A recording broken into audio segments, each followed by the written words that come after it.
జ్ఞాన విత్తనాన్ని అందించినటువంటి బ్రహ్మశ్రీ పద్మజీ గారికి, అలాగే జ్ఞాన విజ్ఞానంలో మంచి శిక్షణ ఇస్తూ మనల్ని ఆ మార్గంలో నడిపిస్తున్నటువంటి ఆది దంపతులు, ఆధ్యాత్మిక దంపతులు, ఆదర్శ దంపతులు అయిన బ్రహ్మశ్రీ రాఘవ గారికి, బ్రహ్మవిద్యాలు రాఘకృష్ణ గారికి అనంతకోటి ప్రణామాలు చేసుకున్నాము.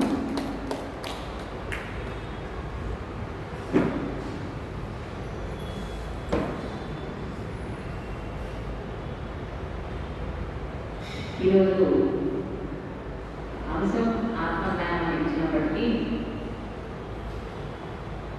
రేపు ఆదివారం ఆంజనేయ సోమవారం మంగళవారం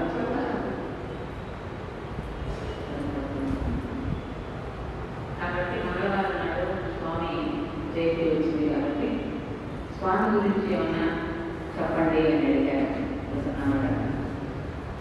నాకు తెలిసినంత వరకు చెప్పుకున్నాను.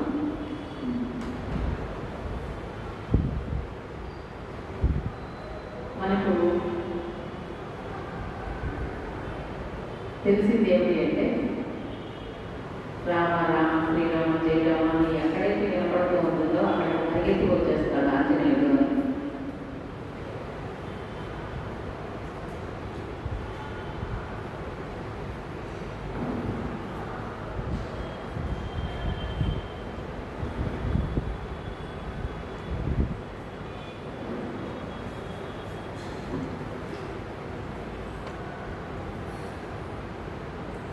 రామనామం ఎక్కడైతే ఉంటుందో క్లారిటీగా బాగా రామనామం ఎక్కడైతే ఉంటుందో అక్కడ ఆంజనేయుడు ఉంటాడు. అలాగే ఆంజనేయుడు ఎక్కడ ఉంటాడో అక్కడ రాముడు ఉన్నాడు అని అనుకోవాలి. అంటే మన ఇద్దరు బంధం అన్నది అటువంటి బంధం అన్నమాట.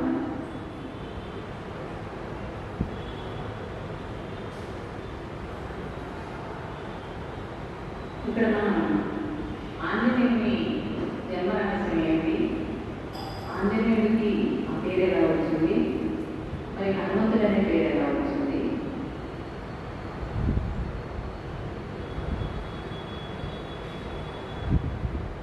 దానికి కావాల్సిన కొన్ని సంఘటనల గురించి మనం ఈరోజు తెలుసుకున్నాం.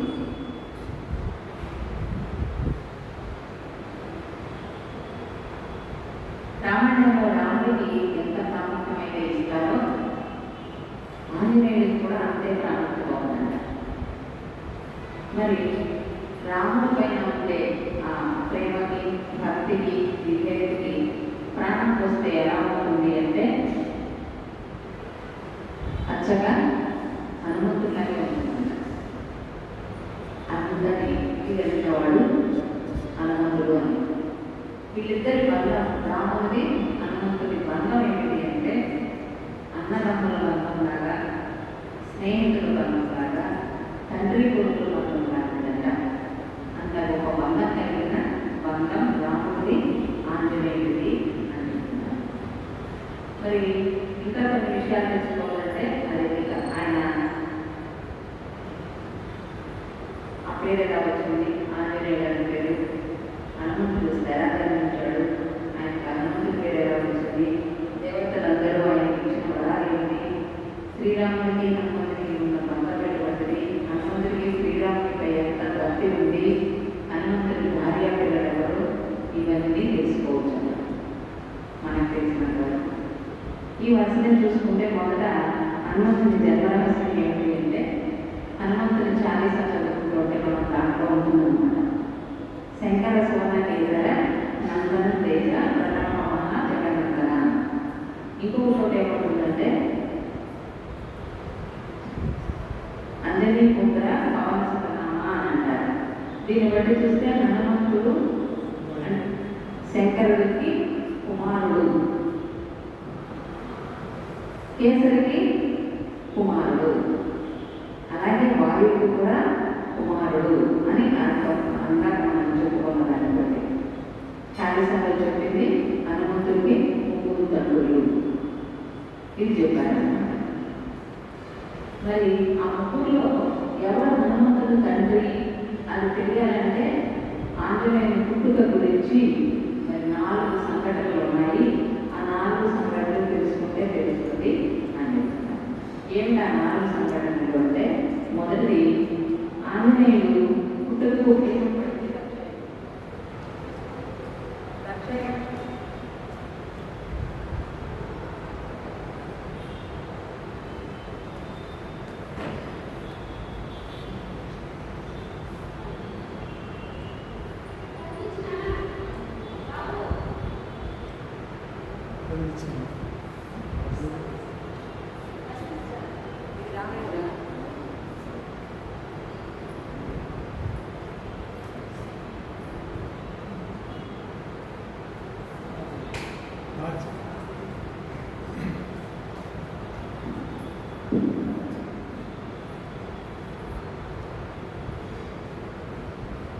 ఆంజనేయుని పుట్టుకకు బీజం పడింది ఎప్పుడు అంటే లక్షయజ్ఞం. ఆంజనేయుడు పుట్టింది ఏ యుగంలో, లక్షయజ్ఞం జరిగింది ఏ యుగంలో, ఈ రెండుకి లింకు పెడతారేంటి అన్న అనుమానం వస్తుంది మనందరికీ. కానీ బీజం అనేది ముందే పడుతుంది కదా, అలా జరిగింది. ఆ దక్షయజ్ఞానికి అమ్మవారు వెళ్ళి, మనందరికీ తెలిసింది, అవమానం పాలయ్యి అక్కడ శరీరాన్ని వదిలేస్తారు. అప్పుడు శివుడు కోపంతో మొత్తం ధ్వంసం చేస్తాడు. నా దేవి లేదు కదా, ఇలా ఉన్నది దేహమే కదా అని అమ్మవారి దేహాన్ని పట్టుకుని ప్రళయ తాండవం చేసుకుంటాడు. ఆ ప్రళయ తాండవాన్ని చూసి ఎంత దూరం వెళ్ళిపోతుందో ఇది అని మహావిష్ణువు ఆ దేహాన్ని అనేక ఖండాలుగా ఖండిస్తాడు. ఖండించినప్పుడు ఆ ఖండాలన్నీ ఎక్కడెక్కడో పడిపోయినాయి. వాటినే మన వాళ్ళు అష్టాదశ పీఠాలు అంటారు. అష్ట అంటే 8, దశ అంటే 10, అష్టాదశ అంటే 18 పీఠాలు, 18 ముక్కలుగా అక్కడక్కడ పడినాయి అని చెప్తారు. శ్రీనివాసరావు దగ్గర నుంచి పక్కన లలితా పీఠం ఉంది కదా, అక్కడ వెళితే ఏ వారం ఏ ఊరిలో పడింది, అక్కడ అమ్మవారి పేరు ఏంటి మొత్తం చార్ట్లో రాసి పెట్టున్నారు, చూసుకోవచ్చు. అంటే నాకు నోటెడ్ కాలేదు ఉంది అందుకని నేను అక్కడ కనుక్కొని బాగా అడగగానే వచ్చింది. అలా వచ్చింది. ఇది తెలుసుకుంటే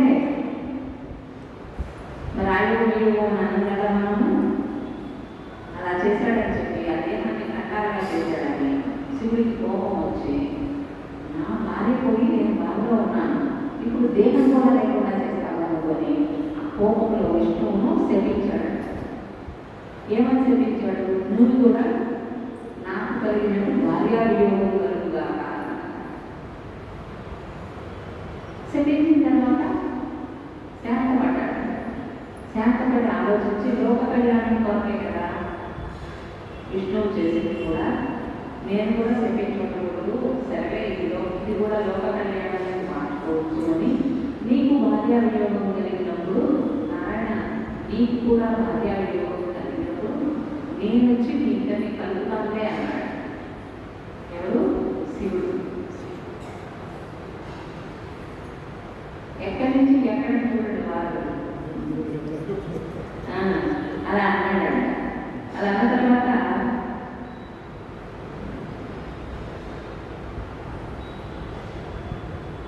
ఇది మొదటిదంట. రెండవది, అప్పుడు అంటే ఇక్కడ ఏకైనా శాపించాడు, మీరు వెళ్ళిపోతే కనుక నేను వచ్చి కలుగుతాను అని చెప్పాడు.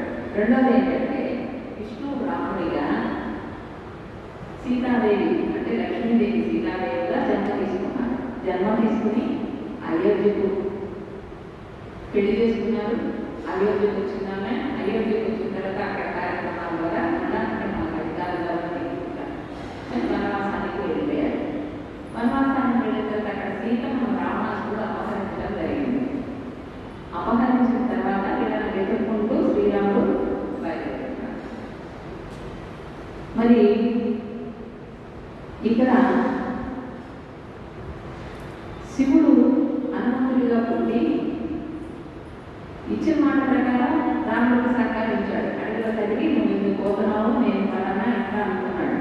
నన్ను ఎట్లా గుర్తిస్తాడు నా రాముడు అని అడిగితే గుర్తు చెప్పాడట, నువ్వు ఆంజనేయులాగా వెళ్ళకు, మామూలు రూపంలో వెళ్ళు, నీ సహజ కవచ కుండలాలను బట్టి స్వామి నేను గుర్తిస్తాడు, నీ పేరు చెప్తాడు అని చెప్తే రాముడు అలాగే చెప్తాడు అన్నమాట.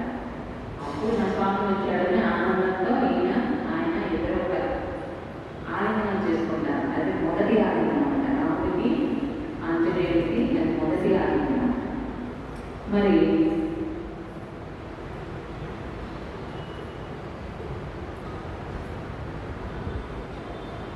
ఇక్కడ ఇంకొక సంఘటన కూడా చెప్తారంట.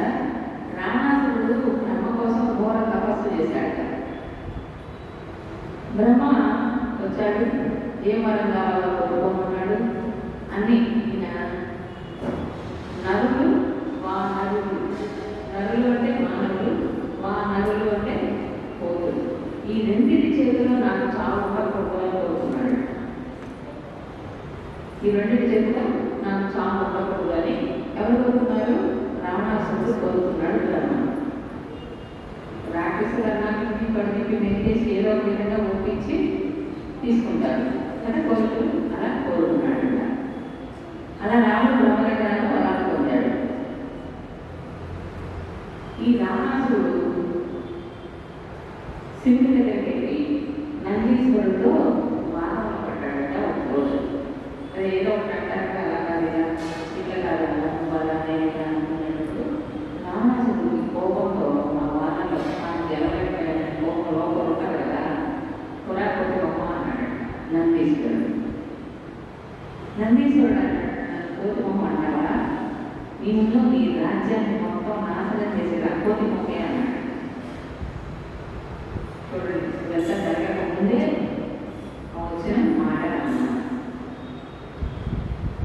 అలా శాపం తీసుకున్నాడు. అంటే దీన్ని బట్టి మనలో నరులు వానరులే రావణాసుని చంపగలరు, అర్థమర్చగలరు, అలాగే నాశనం చేయగలరు అని మనకి అర్థమవుతుంది అన్నమాట.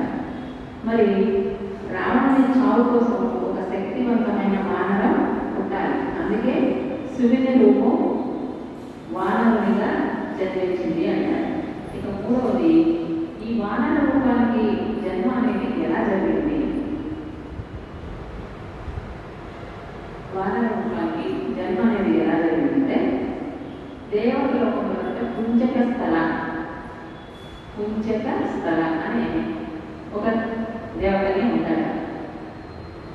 బృహస్పతుల వారు కూర్చుని ఇంద్రుడితో ఏదో మాట్లాడుతున్నాడు. ఈమె గమనించకుండా ఇప్పుడు హాల్లో కూర్చొని మాట్లాడుతున్నట్లోకి బయటగా డిస్టర్బెన్స్ ఉంటుంది కదా, ఈమె అలా తిరుగుతుందంట కుంచక స్థలం. బృహస్పతుల వారి కోపం వచ్చి పిలిచి, ఎందుకు అలా తిరుగుతున్నావు, నన్ను ఎందుకు అలా మాట్లాడి డిస్టర్బ్ చేస్తున్నావు అని చెప్పి, నువ్వు భూలోకంలో మానవ కన్యగా జన్మ తీసుకోని చెప్పాడు, శపించాడు. ఆ శాపంతో ఈమె నాకు శాప విమోచన కలిగించింది, నేనేదో సరకాలను తిరిగాను కానీ మీకు అలా అవుతుంది అనుకోలేదని ఏడ్చి కాలం మీద పడి ప్రార్థన. అప్పుడైనా నీకు శాప విమోచన ఉంటుంది తల్లి, ఒక మంచి పని కోసమే నువ్వు ఈ శాపం తీసుకుంటున్నావు అని చెప్పి నీకు ఆ మహత్తరమైన వాడిని జన్మనిస్తావు, తర్వాత నీ రూపం తీసుకుని వచ్చేస్తావు అని చెప్పాడు ఇంద్రలోకానికి. అంటే ఆ శివశక్తిని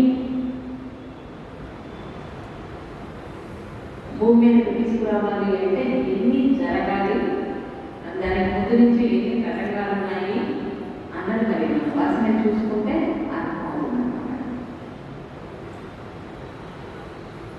వంశంలో అట్ట చెప్పాడు. కొడుకున్న తర్వాత మన ఇంద్రలోకానికి రాగాలని చెప్తాడు.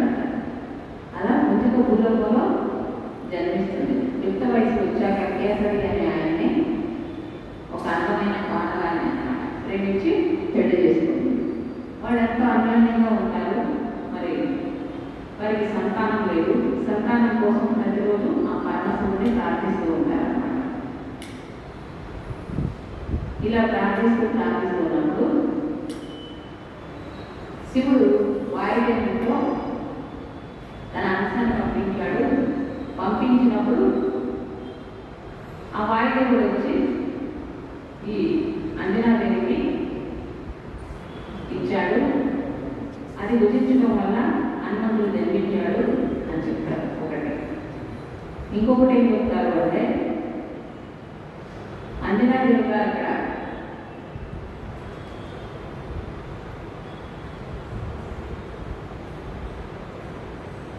గౌతముని అహల్యకు అంజనాదేవి ఒక పుత్రిక. గౌతముని ఇంట్లో లేనప్పుడు సూర్య భగవానుడు ఆశ్రమానికి వచ్చాడు. వచ్చినప్పుడు ఆ సూర్యుని కాంతికి ఈమె కళ్ళు కళ్ళు దెబ్బతిపోయినాయి ఉంటారు. ఈ సూర్య భగవాను వల్ల అంజనాదేవికి ఇద్దరు కొడుకులు ఉన్నారు కదా. ఈ విషయం గౌతమునికి తెలియదు. గౌతముని ఒకరోజు ఆ ఇద్దరు పిల్లల్ని ఎత్తుకుని అంజని చేరు పట్టుకుని నడిపించుకుంటూ ఒక గట్టు మీద అంటే సముద్రం ఒడ్డున నడుస్తూ ఉన్నాడు. ఈ అంజన అడిగిందంట, ఎవరో పిల్లల్ని ఎత్తుకున్నారా, మీకు పుట్టిన నన్ను నడిపిస్తున్నారా అన్నదంట బాధతో. ఏంటి అన్నాడు. ఆమె మళ్ళా చెప్పింది, అయితే ఈ పిల్లలు నాకు పుట్టిన వారు కాకపోతే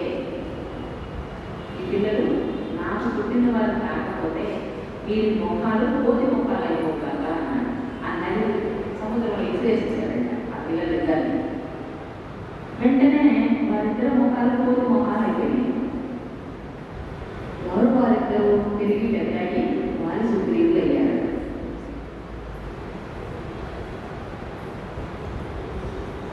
ఇక్కడ ఇంకొక విషయం, ఇంకొక దాని ద్వారా ఏం చెప్తారంటే అంజనేయ పెరుగుతూ ఉంది, మరి పిల్లలు ప్రార్థిస్తూ ఉంది. శివుడు పార్వతి ఇద్దరు భూలోక విహారానికి వచ్చారంట. వచ్చి అన్ని చూసుకుంటా ఆనందిస్తుంటే కోతులన్నీ చేతులతో ఆడుకుంటున్నాయంట చెట్ల ముగ్గులు. దాన్ని చూసి ఎంత బాగా ఆడుకుంటున్నాయి, ఎంత చక్కగా ఎదుగుతున్నాయి, అది చూడు ఇది చూడు అని వాటి గురించి కొంచెం తెచ్చుకున్నాయి అన్నసేపు. మనం కూడా అన్నీ చూస్తూ ఉంటే మనం కూడా అందులో పెట్టుకోవాలి. అట్లా ముచ్చలేస్తుంది. మనం కూడా కూతురులాగా అయిపోయి వాటిలాగా ఆడుకుందామా అని అడిగిందంట అమ్మవారు. అమ్మవారు కోరుకుంటే అయ్యవారు ఉండేది కూడా లేదు కదా. అయ్యవారు కూడా సరే అని ఇద్దరు కూతురు పాటు కాల్చి కొన్ని రోజుల పాటు ఆడుకున్నారు. ఆడుకున్న తర్వాత పార్వతీదేవి అమ్మవారు గర్భం దాల్చిందంట. అప్పుడు అమ్మవారు అన్నట, ఈ శక్తిని నేను భరించలేకపోతున్నాము అన్నట. ఈ మాట వినగానే అందరూ అమ్మే శక్తి స్వరూపుడే కదా, మరి శక్తిని భరించలేదని ఎలా ఉంటుంది అని క్వశ్చన్ వేసుకుంటే ఆ ప్రశ్న మనలో వదిలితే, ఒక శక్తి భూలోకంలో శివుని యొక్క శక్తి ఇక్కడ జన్మించాలి అంటే ఆమె అలా మాట్లాడాలన్నమాట. అలా మాట్లాడితే అప్పుడు పార్వతీదేవి దగ్గర నుండి ఆ గర్భాన్ని తీసి వాయుదేవుడికి ఇచ్చి అంజన అక్కడ తపస్సు చేసుకుంది. అంజన దగ్గరకు వెళ్ళి ఈ మలాన్ని అంజనా గర్భంలో ప్రవేశపెట్టాలని చెప్పాడు శివుడు. అప్పుడు వాయుదేవుడు వచ్చి తపస్సు చేస్తున్నటువంటి అంజనని లేపి ఈ శివాంశ నీలో ప్రవేశం పెట్టమని శివపరమాత్మ పంపించాడమ్మా అని చెప్పి శని ద్వారా అంజన యొక్క శని ద్వారా ఆ శక్తిని ఆ గర్భంలో ప్రవేశింపజేశాడు.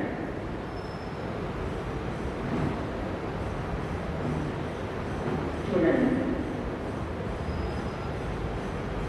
అప్పుడు అంజన ఆంజనేయుడిని అన్నదన్నమాట. అంజన కలిగింది కాబట్టి ఆంజనేయుడు అయ్యాడు. ఆంజనేయుడు పేరుగా వచ్చింది అంటే అంజన తల్లి అంజన కాబట్టి కొడుకు ఆంజనేయుడు అన్నారు. ఇలా ఆంజనేయుడిని పెంచుకుంటూ ఒకరోజు ఆంజనేయుడు నిద్రపోతుంటే పళ్ళు తీసుకుందామని వెళ్ళిందనమాట. ఆమె ఖర్చులకి వెళ్ళాడు. దేవ పళ్ళు కూడా ఎక్కువ తిన్నా అడిగి పళ్ళ కోసం వెళ్ళింది. ఆమె పళ్ళు కోసం వచ్చేలోపు ఈయన నిద్రలేసేసాడు. నిద్రలేసి అటు చూస్తే సూర్య భగవానుడు బాగా ఎర్రగా వచ్చి ఈయన అది ఒక పెద్ద పండులాగా కనపడింది. ఆలోచించాడు, పండు ఉంది కదా అక్కడ పోయి తెచ్చుకుంటే కూడా అనేసి రుక్కున దూసుకెళ్ళిపోతున్నాడు. ఆ రోజున సూర్యగ్రహణం. సూర్యగ్రహణం అంటే ఎవరు? రాహు కూడా వస్తాడని అలా చూసుకుంటున్నాడు. ఇదేంటి ఏ రాహు కూడా చూసుకొస్తానంటే అని అనుమానం వచ్చిందంట రాహుకి. ఆ రాహుకి అనుమానం వచ్చి వెంటనే ఇద్దరు అనేసి ఇంద్రుడి దగ్గరికి పోయాడు. ఇంద్రుడి దగ్గరికి పోయి ఇంద్రదేవా అది చూడండి ఎవరో సూర్యుని చేసి ఏమో స్పీడ్గా వెళ్తుంది, నాకన్నా స్పీడ్గా వెళ్ళిపోతున్నాడు అని కంప్లైంట్ ఇచ్చాడు. ఆయన ఆలోచన లేకుండా లేచి అని చూసి ఆయన దగ్గర ఉన్న వజ్రాయుధాన్ని ఇస్త్రీ చేశాడు. ఆయన ఎడమ దవడ తగిలిందంట ఆ వజ్రాయుధం. తగులుతానే అమ్మా నుంచి కింద కొండ మీద పడిపోయాడు. వాయుదేవుడు వచ్చి పట్టుకున్నాడు. అప్పుడు వాయుదేవుడు కొడుతున్నారు అయ్యాడంటే నా కొడుకు ఈ దుస్థితి కలిగించిన వాడు ఇంకా బతున్నారా, నా కొడుకు ఈ దుస్థితి కలిగించారు కాబట్టి నేను ఈలో ప్రపంచంలో స్పందించమన్నాడు. అంటే వాయువు ఉండదు అన్నాడు. వాయువు లేదు. అప్పుడేమవుతుంది? ప్రాణులన్నీ ఇప్పుడు 2 గంటలు పుస్తకం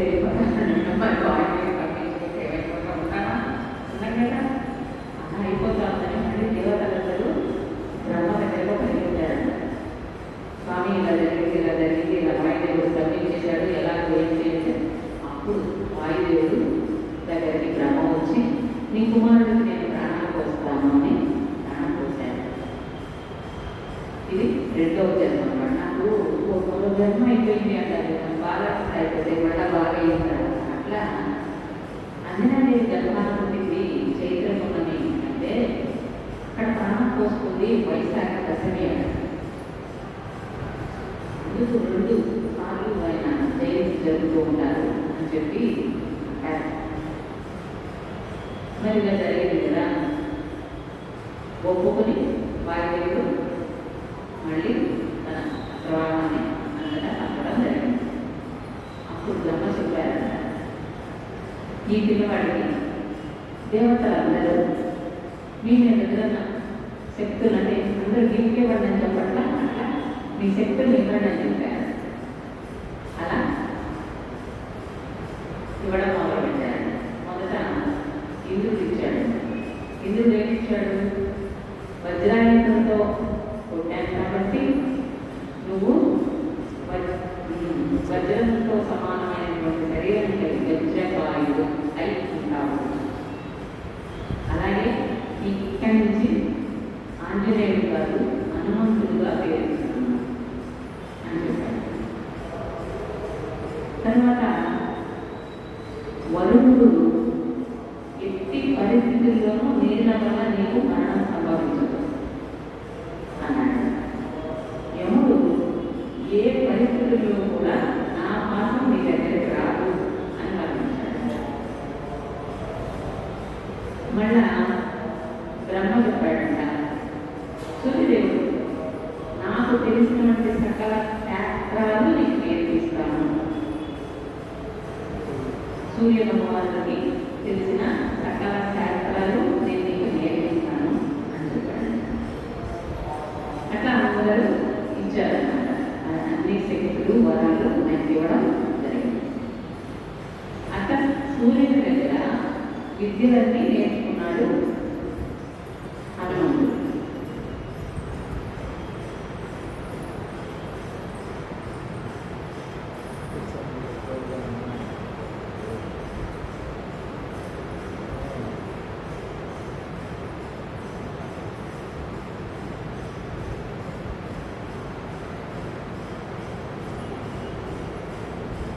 కుబేరుడు విశ్వకర్మ కూడా హనుమంతుడికి ఎన్నో వరాలు ఇచ్చారంట.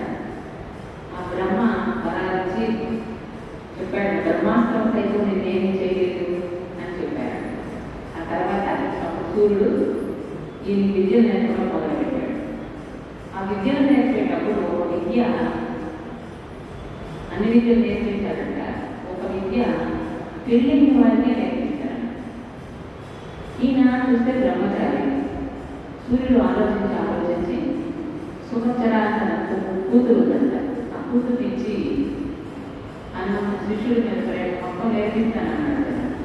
అన్ని మాటలు మాట్లాడి అంతా ఒప్పించి అప్పుడు ఆయన బ్రహ్మచర్యం పాడకుండా ఈ నుంచి ఆయన పెళ్లి చేసి ఆ విద్యను కూడా నేర్పించాడంట శివుడు శిష్యుడికి హనుమంతుడు. చూసారా, అలా ఆ విద్య కూడా అయిపోయింది అనమాట. ఇంకేం చేయాలి? అసూర్యుని కుమారులు ఉన్నారు కదా, ఎవరు వాళ్ళందరూ? సుగ్రీవుడు, వాలి. సుగ్రీవుడు అహల్య కుమారులు. వీరు నా కుమారులు కాకపోతే కోటి రూపాయలు అయిపోతే సముద్రంలో వాళ్ళంతా వాళ్ళందరూ వాళ్ళు సుగ్రీవులు అయ్యారు కదా. అప్పుడు సూర్యుడు చెప్పాడు, వారిద్దరూ నా కుమారులు కాబట్టి వాళ్ళ దగ్గరికి సుగ్రీవుడికి మంత్రిగా ఉండు అని చెప్పాడు. అక్కడ మంత్రిగా ఉంటున్నాడు. మంత్రిగా ఉన్నప్పుడు వారి బలవంతుడు కదా. సుగ్రీవుడు కొంచెం తక్కువ వెనకవాడు, గెలవలేకపోయాడు. వీడిని కొట్టి తరిమేశాడు వారు. సుగ్రీవుడు మంత్రి కాబట్టి హనుమంతుడు కూడా సుగ్రీవుడితో పాటు బయటకు వచ్చేసాడు. హనుమంతుడు వారికన్నా హనుమంతుడంట. అయితే ఇక్కడ ఒక చిన్న జరిగింది. చిన్నప్పుడు ఆంజనేయ స్వామి వారి అన్ని సిద్ధులు వరాలు ఉన్నప్పటికీ ఈ కోతి అంశ రావడం వల్ల, అంశ కాదు కోతి రూపంలో ఉండడం వల్ల ఆ చేష్టలు కొన్ని ఉన్నాయి. ఆ చేష్టలు ఏంటి అంటే ఆడుకుంటా అటు ఇటు వెళ్తా కొమ్మలు ఎనగేసి పండ్లు పీకేసి లాగేసి ధ్యానం చేసుకుంటున్నారు. ఋషులపైన యజ్ఞాలు జరుగుతున్న వాళ్ళ పైన విసిరివేయడం, ఆ యజ్ఞం ఉన్నారని పాడు చేయడం, అలాంటి పని చేసేవాడు. ఇలా చేస్తున్నప్పుడు ఆడుకుంటా కావాలి కలుగుతుంది ఆ మర్యాద అంతా తెలిసేది కదా. అలా చేస్తున్నప్పుడు ఒక ముని కోపం వచ్చి శపించాడు. ఇన్ని వరాలు ఉన్నాయి, ఇన్ని సిద్ధులు సంపాదించాలా ఉన్నాయి కదా నీకు, కానీ ఏది కూడా నీ వరం ఏది కూడా, నీ వరాలు ఏది కూడా నీకై నీకు గుర్తు రావు. నీకు ఎవరైనా గుర్తు చేస్తేనే గుర్తు వస్తాయి. వాటిని నేను ఉపయోగించుకోలేదు కదా అని అలా చేశారన్నమాట. ఇప్పుడు అక్కడ సుగ్రీవుడు దగ్గర ఉన్నాడు, కానీ మరి ఆయన కోవిడి ఆయన శక్తులను తెలియజేసేవాడు ఎవరున్నాడు? ఎవరు లేదు కదా. అందువల్ల ఆయనకు నా శక్తులు గుర్తు రాలేదు. రెండవది, నేను మంత్రిని మాత్రమే, అన్నదమ్ములు వాళ్ళిద్దరు, నేను మధ్యలో దూరకూడదు అనుకున్నాడు. తన శక్తిని మర్చిపోయాడు. అలా ఈతో వెళ్ళిపోయి అడవిలో సుగ్రీవుడితోనే ఉండిపోయాడు అన్నమాట. ఒకదానికొకటి ఎంతో విప్పులు ఉంటాయి చూడండి.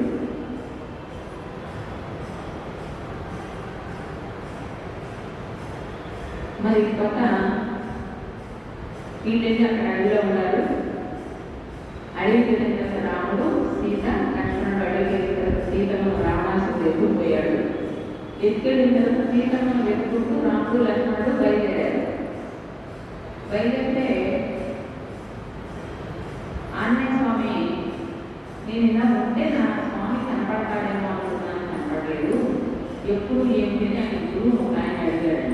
అక్కడ తపస్సు చేసుకున్నాడు కదా, అక్కడ మహర్షులు కూడా అక్కడ చాలామంది. ఆయన చెప్పాడు, ఆయన వస్తారు, సమయం దగ్గర పడింది, నిన్ను చూసి కవచ కుండలాలు అంటే మారువేషంలో ఉండు, అయినా సరే నిన్ను గుర్తించి సహజ కుండలాలను కలిగిన వాడివి, ఆంజనేయ పుత్రుడివి, హనుమంతుడివి అని ఆయనే చెప్పి నీకు బాగా నమస్కారాలు అని చెప్పాడు.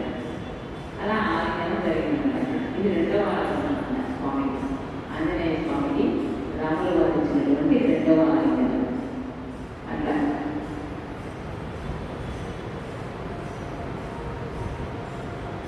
తర్వాత అక్కడ జరిగిన మనకు తెలుసు, సుగ్రీవుడి తరఫున రాములు వారు యుద్ధం చేయడం, వారిని చంపేయడం, వారి రాజ్యమై మళ్ళీ వీళ్ళంతా సేతువు పెట్టుకొని లంకకు వెళ్ళి సీతమ్మ వాళ్ళని ఎదగడం వెళ్ళడం చూసుకుని వచ్చాడు. వచ్చిన తర్వాత ముందుకు పోయి చూసుకొచ్చాడు. ఎంతసేపు కన్నా ముందు లంకకు వెళ్ళి చూసుకొని వచ్చాడు.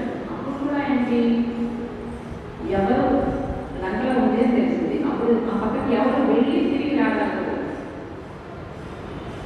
నేను ఇన్ని యోజనాలు వెళ్ళగలుగుతాను, నేను ఇన్ని యోజనాలు వెళ్ళగలుగుతాను, నేను వెళ్ళగలను కానీ తిరిగి రాలేదు, ఇలా అందరూ చెప్తున్నారన్న. అప్పుడు జాంబవంతుడు వారు వచ్చి చెప్పారు, ఏమయ్యా, అంతులేని శక్తి గల నీకు కమ్మునున్నాడే, వెళ్ళగలవు తిరిగి రానుగలవు కదా, నువ్వంత గొప్పవాడే కదా అని చెప్పి మరి మనకి ఆంజనేయుని ఇది చదువుతా ఉంటే చాలా చదువుతున్నా, ఇది చదువుతున్న సంగతి తెలుస్తున్నాం. అక్కడ కుదిరాడట మాట. అప్పుడు ఈయన తిరిగిపోయాడు. ఇంటికి తిరిగి ఆయన శక్తి మొత్తం గుర్తొచ్చింది. ఆయన సిద్ధులన్నీ గుర్తొచ్చి, ఆయన పొందిన సిద్ధులు, ఆయన ఇచ్చిన వరాలు ఉన్నాయి కదా కూడా అన్నీ గుర్తొచ్చింది. నేను చేయగలను కదా అని లోపల ఆలోచించి తిరిగి ఒక పొద్దున సముద్రం అవతలకు వెళ్ళాడు. అవతలకు వెళ్తే అక్కడ లంకిని ఉంటుంది కదా, లంకను కాపాడుతూ లంకిని ఉంటుంది. గేటు కదా, లోపల మోది కదా, ఈ గేట్లో మన తీరా ఉన్నాడు. అందరినీ లోపలికి ఇస్తాక రాలేదు కదా, అలాగే. మరి అక్కడ వెళ్ళగానే ఎవరు ఎందుకు వచ్చామని లంకిని అరుస్తూ ఉంది. నేను సీతమ్మను వెతకడానికి వచ్చానంటే కదా అని వెనక కదా, ఈయన పట్టుకునేయాలి అని లంకిని చూస్తుంది. లంకిని ఎక్కడన్నా ఏమార్చాలి అని హనుమంతుడు చూస్తాడు. అంటే ఆయన చుట్టూ తిరిగేసి చిన్నోడు అయిపోతాడు. దాన్ని తలుపు తెప్పించేది చిన్నోడు అయిపోయాడు కదా అని దాన్ని నోట్లో వేసుకుంటాడు. నోట్లో వేసుకుందానే చెవుల నుంచి బయటకు వస్తాడు. చెవుల నుంచి బయటకు వచ్చేసి ఒక నెత్తి మీద మొదలే వేస్తాడు. సొమ్మను పడిపోతుంది. అప్పుడు అంటుంది, ఆంజనేయ నాకు చెప్పాడు నీ శాప విమోచనం ఆంజనేయుడు అని ఆయన వచ్చిన తర్వాతే జరుగుతుంది అని. నాకు ఇప్పుడు శాప విమోచనం కలిగిన ఆయన నువ్వు లోపలికి వెళ్ళి సీతమ్మ అశోకవనంలో ఉంది అని చెప్పి పంపించింది. అప్పుడు మళ్ళీ సీతమ్మను కనుక్కొని ఈయనేం చేశాడు, రాములు అని హెచ్చరించి రావాలి కదా, కూర్చున్నాను పంపుతాడు కదా, రావణాసురుని హెచ్చరించడానికి వెళ్ళాడు. వెళ్ళి వాళ్ళు ఏం చేశారు, రావణాసురుడు దగ్గర వాళ్ళు ఏం చేశారు, ఈయన చెప్పిందని ఈయన తోకని పట్టించారు. నాకే నేను పట్టిస్తే నేను ఊరుకున్నానని ఆ తోకను తిప్పి అన్నింటికి లెక్కంతా తగలబెట్టేశారు. అదే మనకు వచ్చింది. చూసినమంటే తల చూశాడు అంటారన్నమాట. మరి ఆ వేడిని తాపాన్ని తట్టుకోలేక ఆ ఉద్రేకాన్ని ఆపుకోవాలంటే ఏం చేయాలి, చల్లటి నీరు కూడా. కాబట్టి సముద్రంలోకి వచ్చి మునిగాడు. సముద్రంలో మునిగినప్పుడు ఈయన ఒంటికి చెమటని ఒక చేప మింగేసిందంట. ఆ చేప మింగేస్తే ఆయనకి ఆ చేపకి ఒక కొడుకు పుట్టాడు. వాడి పేరే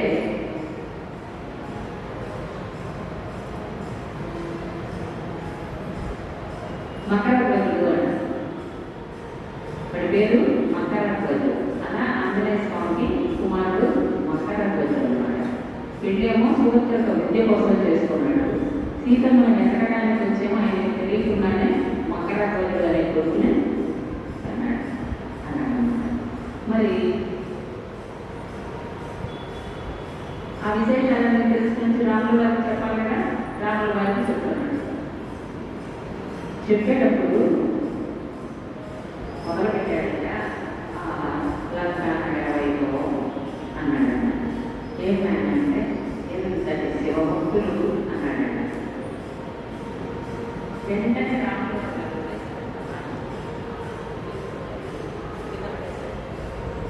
జాంబవంతుడు అంటే అంతటి శివభక్తులు నేను ఎలా సంపాదిస్తాను అని ఆయన జాంబవంతుడు వెంటనే సైన్ చేశాడు హనుమంతుడికి. అలా చెప్పకూడదు. మరి గొప్ప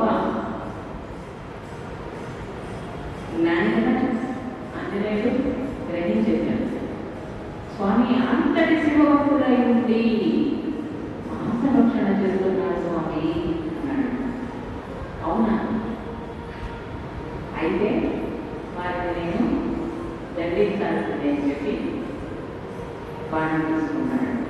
అంటే దాన్ని బట్టి అర్థం చేసుకోండి. మాంసాహారాన్ని వదలని వాళ్ళు ఎంత భయంతో బతకాలో. అవునా? అది స్వామి ఒప్పుకోలేదు. అలా అక్కడ చెప్పి తర్వాత సేతువులు కట్టుకొని ఆ పక్కకు వెళ్ళి అంతా చూసుకొని తీసుకొని వచ్చారు. ఇది చెప్పి ముగిస్తాం. బాబాలో కృష్ణుడు కదా గరుత్మంతుడు వచ్చి కృష్ణుడు దగ్గర అన్నాడట, స్వామి నా అంత వేగంగా అంటే ఎగరగలిగిన నా అంత వేగంగా వెళ్ళగలిగిన వాడు ఎవరు లేరు కదా అన్నాడు.